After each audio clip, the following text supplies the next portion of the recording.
Ano ang gagawin mo kung nakadiscover ka ng unlimited free money? Panoorin ang buong video. Huwag kalimutan mag-follow at mag-iwan ng bakas para ma-follow din kita. Ang pangalan ng lalaki ay Dan at si Dan ay 29 nang magsimula ang kwento. At siya ay isang bartender na naninirahan sa Australia.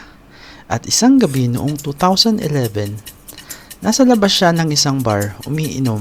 Alam mo na, nag-chill. At na-realize ni Dan na wala siyang pera. Kaya umalis na siya at naglakad siya papunta ng pinakamalapit na ATM. At doon tinry niyang ilipat ang $200 mula sa credit card niya patungo sa kanyang savings account. Tapos, napansin niyang hindi ito gumagana. Ang screen ng ATM ay nagloloko at ang transaction ay na-cancel. At pagkatapos ay parang dinischarge sa kanya ang kanyang card pabalik. Kaya si Dan, naisip niya na parang kakaiba yun ah. So tinry niya ulit. Pero ngayon, sinubukan niyang mag-withdraw ng $200 na direct mula sa kanyang savings account. At gumana naman. Ang kaso, ay wala talaga siyang $200 sa kanyang savings account. So na-realize niya na ito ay isang uri ng glitch na nangyari. At si Dan, dahil medyo lasing, hindi niya pinansin ang nangyari. So pagkakuha ng pera, bumalik na siya sa bar at uminom. Pagtapos maya-maya, lalabas na naman siya ng bar. Habang naglalakad-lakad siya, napansin na naman niya ang parehong ATM. At naisip niya, try ko kaya ulit, baka may glitch na naman.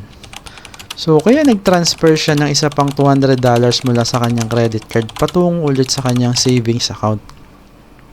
At nakakuha siya ulit ng pera. Kaya't natawa siya at sinubukan ulit at tinry ulit sa $500 naman. At boom! Jackpot! Gumana na naman. At pagkatapos ay $600 naman. At gumana na naman. At sa point na ito, iniisip ni Dan na talagang nakadiscover siya ng isang walang katapusang glitch sa pera. Ginawa pa niya ito ng ilang beses at kinuha niya lahat ng pera at siya umuwi. Hindi niya maintindihan kung paano gumagana ang glitch na ito. Pero pagkatapos niya itong subukan ng maraming beses, nalaman ni Dan na hanggat naglilipat siya ng kaunting pera mula sa kanyang credit card gabi-gabi, ay mananatiling positibo ang kanyang balance sa bangko. At maaari siyang maglipat ng pera sa kanyang sariling account nang walang katapusan. Or hanggang sa mahuli siya. So yun, at ang huli, ito ginawa niya paulit-ulit. Ayun na nga ang ginawa niya, siya ay nasa ATM gabi-gabi, kumukuha ng libu-libong dollar. Sa unang 2 linggo lamang, nakakuha siya ng higit $20,000. Nice. Unti-unti, bawat gabi. Dahil gumagana lang ang glitch sa pagitan ng 1 AM at 3 AM kapag offline ang ATM. Pero araw-araw ay lagi siyang kinakabahan na baka may mga pulis na kumatok sa kanyang pintuan. Pero araw-araw din ay nagugulat siya na hindi naman ito nangyayari. At lumipas ang 1 linggo. At ang bangko, parang hindi nila napapansin. Hindi sila nagre-reach out or what. Nagpupunta pa nga siya ng personal sa bangko para tingnan kung kahina-hinala ba siya or na-flag na siya. Ngunit walang nagdala ng anuman, kaya tuloy-tuloy siya. Tuwing gabi sa pagitan ng 1:00 hanggang 3:00 ng umaga. Nandun siya, naglilipat ng pera mula sa kanyang credit card patungo sa kanyang savings at pagkatapos sa i-encash mula sa ATM. At saglit lang, nakagawa siya ng napakaraming transfer at withdrawal at technical na naging milyonaryo siya. At ngayon itong si Dan ay napapaisip kung paano niya gagastusin ang perang nakuha niya. At syempre, ano pa bang ibang gagawin sa pera kundi gastusin? At nagsimula siyang gumastos ng malaki. Umakain siya sa magagandang restaurant, nagsisimula siyang magstay sa mga luxury hotel, magbabakasyon siya sa Paris, bibili ng damit, at nagrent pa nga siya ng isang private jet sa halagang $90,000 para dalhin siya at ang kanyang mga kaibigan sa isang kakaibang isla sa Asia noong weekend. Lumakas din siyang magsugal dahil hilig niya talaga yon.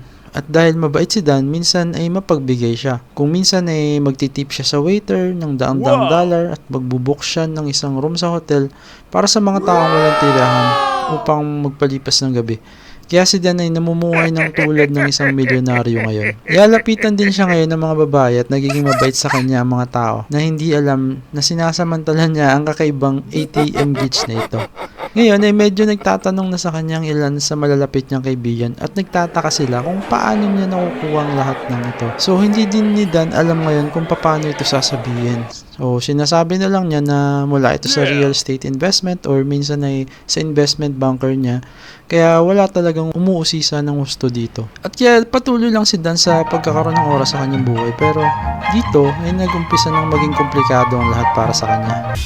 Habang siya ay nasa labas na sobrang saya at kung ano-ano pa, kasama ang kanyang mga kaibigan ay madalas na nagpa-party. Siya rin ay uri ng lalaki na walang ginawang masama sa buong buhay niya. At least walang kriminal na record. At dahan-dahan, siya ay nagiging sobrang paranoid na mahuli. Araw-araw nagigising siya na worried siya na ito ba ay araw na huhulihin na ako or ito ba ay araw na magwawakas ang lahat. Minsan binabangungot siya tungkol sa SWAT na nakatayo sa labas ng kanyang pinto para hulihin siya. At tuwing magriring ang telepono, inaasahan niyang ito ay sasabihin ng bangko sa kanya, "Alam namin ang ginagawa mo, Dan, at ikaw ay nasa malaking problema." Ngunit ito ay hindi kailanman nangyari. Kapag tinatawagan siya ng bangko, nagko-confirm lang sila ng ilang mga transaction na ginawa niya para sa mga security reasons na parang walang kakaiba. Alam ni Dan na maaari siyang tumakas na para bang pwede siyang kumuha ng milyon-milyon dollars at mawala na lang sa ilang dayuhang bansa. Pero pagkatapos nun ay pwede siyang maging isang takas at lagi na lang siyang tatakbo mula sa batas. At hindi na siya makakauwi at makikita muli ang kanyang pamilya or mga kaibigan. At sa totoo lang, masaya naman ito. Kaso, siya ay pagod na maging paranoid sa lahat ng oras at siya ay nasa kanyang limitasyon ngayon. Kaya pagkatapos ng 4 na buwan ng pagsasamantala ng isang random na glitch sa ATM ng kanyang bangko, sa wakas ay huminto na lang si Dan. At sa kabuuan sa loob ng 4 na buwan, nagawa niyang mag-withdraw at gumastos ng higit sa 1.6 million Australian dollars o humigit kumulang 1 million US dollars. At sa halip na magpatuloy sa kanyang buhay, si Dan ay talagang tumawag pa sa bangko at ipiniliwanag niya ang lahat ng nangyari sa kanya at umamin siya. Pero naging kakaibang response sa kanya ng mga ito. Sabi ng bangko ay wala silang magagawa tungkol dito sa ngayon. Ngunit ire-report nila sa mga pulis at makipag-ugnayan na lang sa kanya mga ito. At si Dan alam niyang mangyayari ito. At kaya siya naghintay at naghintay at naghintay. Ngunit hindi siya kinontak ng mga pulis. At lumipas ang 3 taon. At ngayon ay 2014 na. At hanggang ngayon walang nangyari sa kanya. Ang bangko ay hindi nag-follow up at ang mga pulis ay hindi pumunta sa kanya. Ngayon sa puntong ito, malamang kung sa ibang tao ito nangyari ay dinededman na lang or magpapasalamat na nakaligtas sila dito. Pero si Dan ay talagang nahihirapang mag-move on. Marami siyang worry at guilt mula sa karanasang ito. Kaya't nagsimula siyang magpatingin sa isang psychiatrist para matulungan siyang malampasan ito. At sa palagay ko, inire-recommenda ng psychiatrist na yon na para gumana ang kanyang pakiramdam ay dapat niyang isipin na humarap sa pulis. Pero hindi yun ginawa ni Dan dahil dati pa niyang inaasahan na makikipag-ugnayan sa kanyang mga pulis. Pero hindi nila ito ginagawa. Kaya nakaisip siya ngayon ng isang mahusay na idea. Isa sa publiko na niya. Nagsimula siyang magpa-interview at gumawa ng palabas sa TV at magkwento sa ganung paraan. At alam niya na ito'y talagang interesting na kwento. Ngayon, nung na-public na siya, yung mga pulis, wala pa rin silang ginagawa. At isa sa mga producer ng isang palabas sa TV, kung saan siya ay nakapanayam, ay low-key na tumawag ng pulis. At lumalabas na hindi pa siya talaga na-imbestigahan ng mga pulis. Parang hindi siya talaga na-report ng bangko gaya ng sinabi nila na gagawin nila. At kung hindi siya pumunta sa TV at sinabi sa buong mundo kung ano ang ginawa niya, malamang na hindi siya nahuli. Pero parang gusto niyang mahuli na parang nagigilty lang siya dito. But anyway, naaresto na din si Dan. At ito yung picture niya in real life.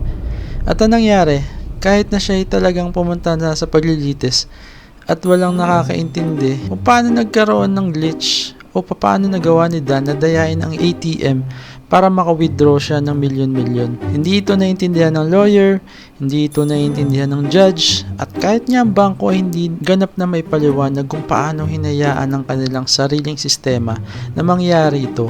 At dahil doon ay hindi nila mabigyan si Dan ng napakabigat na sentensya sa bilangguan. Kaya 1 taon lang ang kanyang nakuha. Okay na din, di ba?